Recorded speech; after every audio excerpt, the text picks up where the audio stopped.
பேரிடர் மேலாண்மை துறைக்கு நாம் கேட்ட 1000 கோடி ரூபாய் பணத்தை தயக்கம் காட்டாமல் மத்திய அரசு வழங்கியுள்ளதாக அமைச்சர் செங்கோட்டையன் தெரிவித்துள்ளார். இதுகுறித்து சென்னை எழிலகத்தில் அவர் செய்தியாளர்களுக்கு அளித்த பேட்டியினை காணலாம்.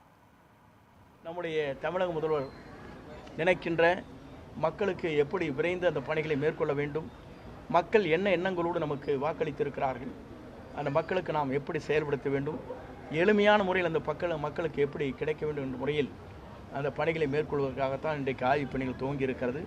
இந்த ஆய்வுப் பணிகள் மூலமாக 2 மாத காலத்திற்குள் என்னென்ன பணிகளை நாங்கள் விரைந்து செய்ய போகிறோம், விரைந்து செய்ய வேண்டும் என்பதை முடிவு செய்து மக்கள் நிறைவு பெறுகின்ற அளவிற்கு, மக்கள் பாராட்டுதலை பெறுகின்ற அளவிற்கு இந்த துறை செயல்படுத்தும் என்பதை மகிழ்ச்சியோடு நான் தெரிவித்துக் கொள்கிறேன். இந்த அரசை பொறுத்தவரையிலும் நமக்கு தேவையான பேரிடர் மேலாண்மை துறைக்கு 1000 கோடி ரூபாய் நமக்கு தேவை என்று சொன்னோம்.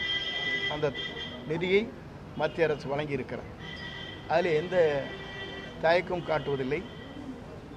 ஆகவே நாம் கேட்கின்ற போதே மத்திய அரசு நமக்கு வழங்க வேண்டிய நிதிகளை இப்போது முன்னெச்சரிக்கையாகவே வழங்கப்பட்டிருக்கிறது என்பதை மகிழ்ச்சியோடு தெரிவித்துக் கொள்கிறேன்.